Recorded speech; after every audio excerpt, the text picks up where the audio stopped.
हम सब दुश्मन पर टूट पड़ने को तैयार है।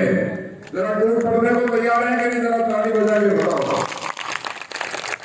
तो ये भारतीय जनता पार्टी की सेना है और दुश्मन पर टूट पड़ने के लिए तैयार है।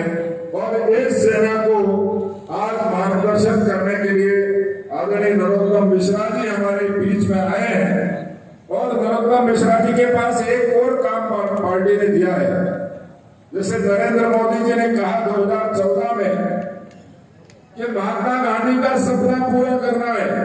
महात्मा गांधी ने कहा था कि अब आजादी की लड़ाई पूरी हो गई और आजादी का मिशन पूरा हो गया, इसलिए कांग्रेस को समाप्त कर देना चाहिए। कांग्रेस के नेताओं ने बेईमानी की और उन्होंने कांग्रेस को समाप्त नहीं किया। उसके नाम से राजनीतिक रोटी सेकते रहे। पर मोदी जी ने कहा कि अब कांग्रेस मुक्त भारत चाहिए, उसका जिम्मा भी नरोत्तम मिश्रा जी के हाथ में है।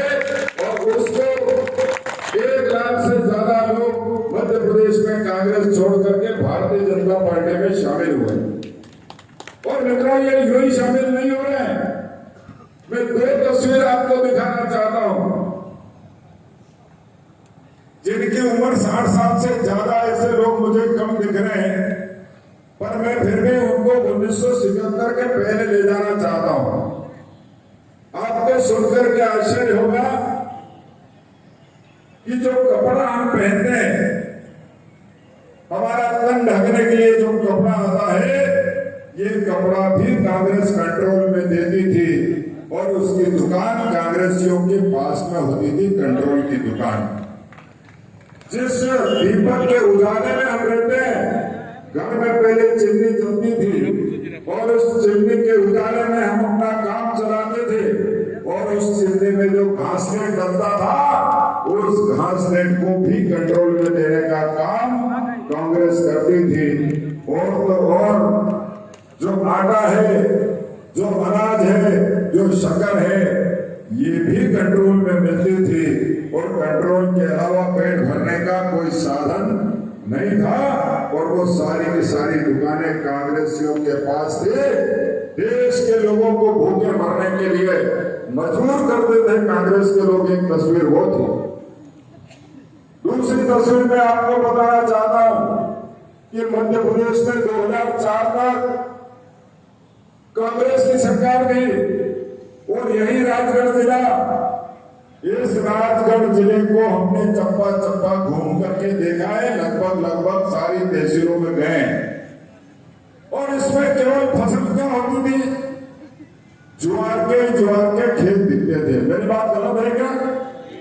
ज्वार के खेत दिखते थे और पानी नहीं बरसता था तो ज्वार को छोटी रहती थी और लटूर बड़ी दिखती थी, सफेद फूल वाली लटूर दिखती थी।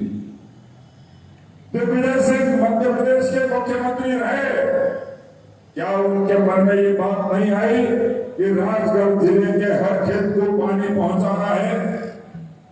क्या राजगढ़ जिले के हर नौजवान को काम देना है? राजगढ़ जिले के हर व्यक्ति का जीवन सुधारना है? राजगढ़ जिले के हर व्यक्ति को सुख देना है?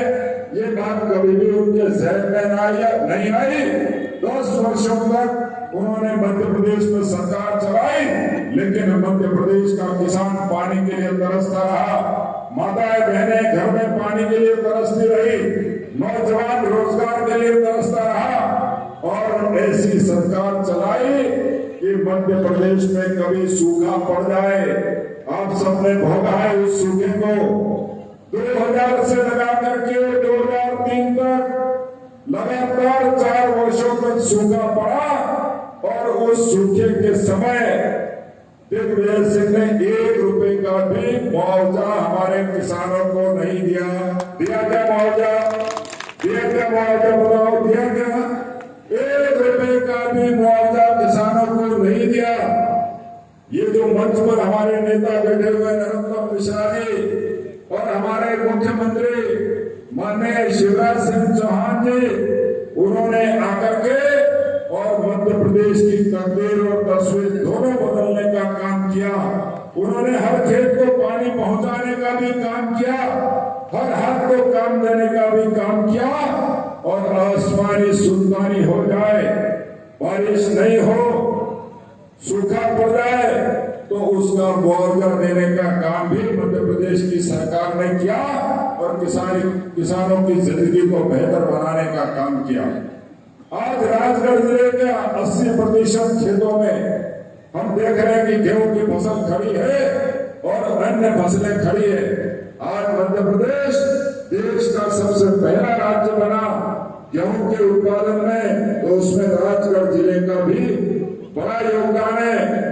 मैं आप सब मित्रों को निवेदन करना चाहता हूं कि भारतीय जनता पार्टी की सरकार माननीय नरेंद्र मोदी जी के नेतृत्व में, माननीय डॉक्टर मोहन यादव जी के नेतृत्व में मध्य प्रदेश की सरकार जिस तरीके से लोगों का जीवन बदलने का काम कर रही है, वो काम हमने अपनी जिंदगी में इसके पहले जब कांग्रेस की सरकारें थी तब कभी नहीं देखा। और तो और कांग्रेस के लोग तो तुष्टीकरण पर ऐसे उतर आए कि उसके बारे में आदरणीय नरोत्तम मिश्रा जी हम सबको बताएंगे। मैं तो आप सबसे ये निवेदन करना चाहता हूँ कि कांग्रेस को वास्तव में चुनाव लड़ने का कोई हक नहीं है।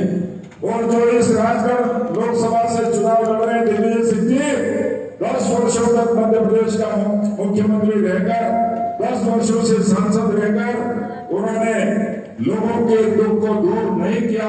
आज कौन से एजेंडे को लेकर के और लोकसभा में चुनाव लड़ रहे हैं, ये गांव-गांव में हमको पूछना चाहिए कि आपका एजेंडा क्या है।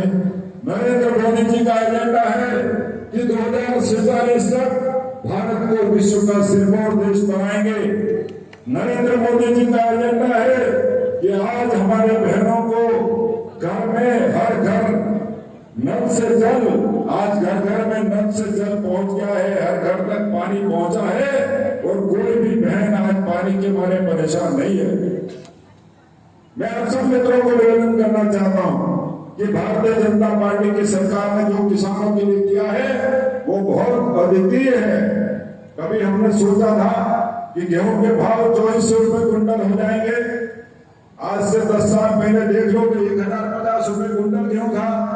लेकिन नरेंद्र मोदी जी की सरकार बनने के बाद हर साल नरेंद्र मोदी जी ने 100 रुपए गेहूं में बढ़ाने का काम किया। 100 रुपए, 125 रुपए, 75 रुपए, 80 रुपए और 10 वर्षों में आज गेहूं 2400 रुपए क्विंटल बिक रहा है मध्य प्रदेश में।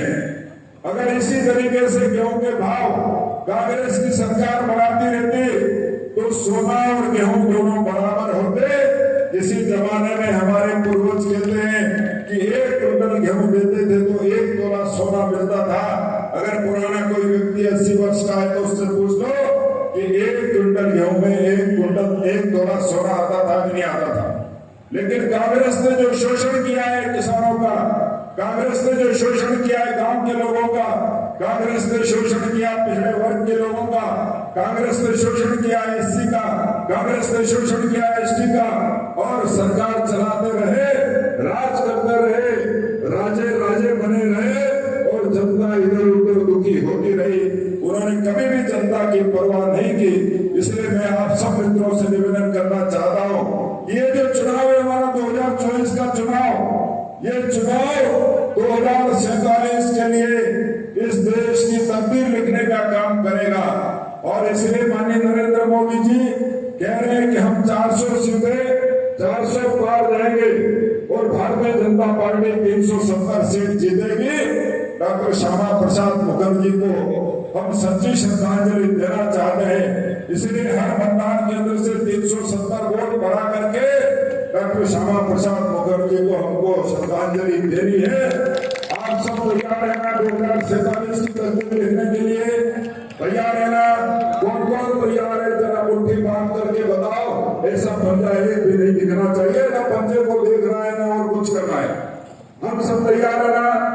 तो 3 बार भारत माता की जय बोल करके संकल्प करेंगे कि हम भारतीय जनता पार्टी को इस लोकसभा से रोडबंदी नागर को 5 लाख से ज्यादा वोटों से जिता करके भेजेंगे। तैयार रहना अपन सब।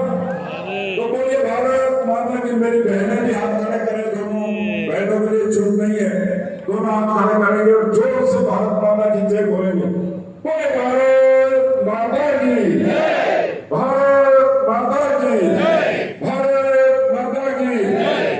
धन्यवाद।